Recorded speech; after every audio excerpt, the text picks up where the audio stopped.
پہلے بچوں اور بچوں 7ویں جماعت کے طلبہ و طالبات گورنمنٹ ہائی اسکول شاٹ منڈولا میں میرا آپ کو خیر مقدم ہے. پیارے بچوں اور بچیوں، آج کا میرا جو موضوع ہے وہ ہے دہلی سلطنت. اسی موضوع کو میں آگے بڑھا رہا ہوں، اس کو میں کنٹینیو کیے جا رہا ہوں. پیارے بچوں پہلے میں آپ کو یہ کہنا، کل میں نے کل میں نے کل میں نے اس چیپٹر کو چھیڑا تھا. آج میں اس چیپٹر کو آگے اس سے پہلے کہ میں اس کو آگے پہلے شروع کروں، پہلے میں بتاؤں گا کہ ہندوستان میں مسلمانوں کی شروعات کس طرح ہوئی. دہلی میں سلطنت مسلمان سلطنت کا آغاز کس طرح ہوا. دہلی پر مسلمانوں نے کس طرح قبضہ کیا. تو پہلے اس کے بارے میں آپ کو جانکاری نہیں ہو سکتا ہے کہ یہی ٹاپک میرا موضوع آج رہے.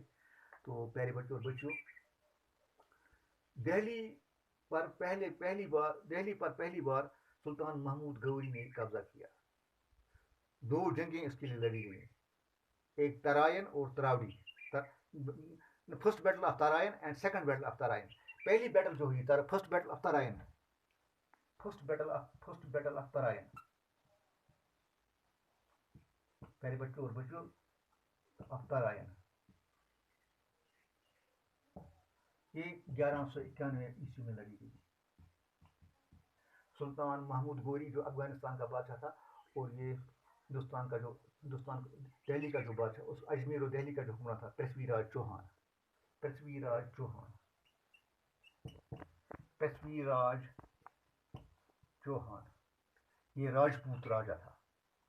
یہ اصلی اجمیر کا راجا تھا، لیکن دہلی کے حکمران دہلی کا جو راجا تھا اس کا متبنہ تھا. اس طرح سے دہلی کے راجے کے انتقال کے بعد یہ دہلی اور اجمیر دونوں کا راجا بن گیا. اس کا ہندوستان چھوٹی چھوٹی ریاستوں میں بٹا ہوا تھا. ہندوستان میں کوئی مرکزی حکومت، مستقل حکومت نہیں تھی. تو پرتھوی راج چوہان نے، جب محمود غوری نے دہلی قبضہ کرنے کی کوشش کی، حملہ کیا، تو پرتھوی راج چوہان نے تمام راجے مہاراجوں کو بلایا اور ایک جھنڈے تلے جمع کر کے مسلمانوں کو للکارا. تو اس جنگ میں محمود غوری کو شکست ہو گئی، تو وہ واپس افغانستان بھاگ گیا جان بچا کر. تو دوسرے سال محمود غوری نے پوری تیاری کی. پوری تیاری کے ساتھ وہ اس اس اس پہلی لیکن اس ہوا یہ کہ راجپوتوں میں آپس میں رساکشی پیدا ہوئی. ہوا یہ کہ پرتھوی راج چوہان جو تھا، یہ بڑا خوبصورت راجا تھا، خوبصورت نوجوان تھا. تو اس کا جو رشتہ دار ایک تھا، قریبی رشتہ دار، جو کنوج کا راجا تھا، جے چند کنوج کا راجا تھا. جے چند کنوج کا راجا تھا.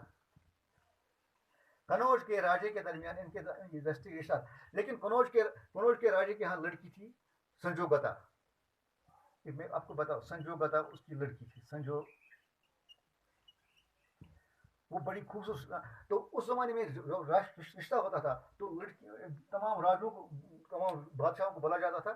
تو جس کے گردن میں مالا ڈالتی تھی لڑکی، اسی کے ساتھ شادی کی جاتی تھی. اس پر یہ ہندو میں رسم تھی، تو بادشاہوں میں رسم تھی. تو پرتھوی راج جے چند نے بھی بہت سے راجے مہاراجوں کو بلایا، لیکن پرتھوی راج چوہان کو نہیں بلایا، کیونکہ اس کے ساتھ تضاد تھا، جھگڑا چل رہا تھا. یہ راجا سنجوگتا کے ساتھ شادی کرنا چاہتا تھا، لیکن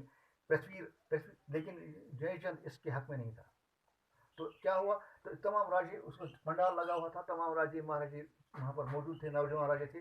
تو اچانک پرتھوی راج چوہان بیس بدل کر وہاں آیا، اور اس نے سنجوگتا نے کو گھوڑے پر بٹھایا اور بھاگ گیا.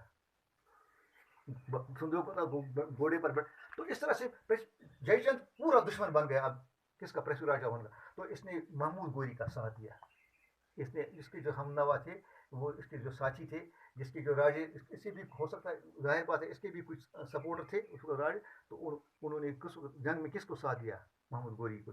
جب 1192 میں محمود غوری وہاں پر آیا، 1192 میں محمود غوری آیا، تو اسی ترائن کے میدان میں ایک جنگ لڑی گئی، جس میں جے چند نے تمام جو اپنے جو اس کے ہمنوا حکمران تھے، چھوٹے چھوٹے حکمران، ان کو الگ کیا.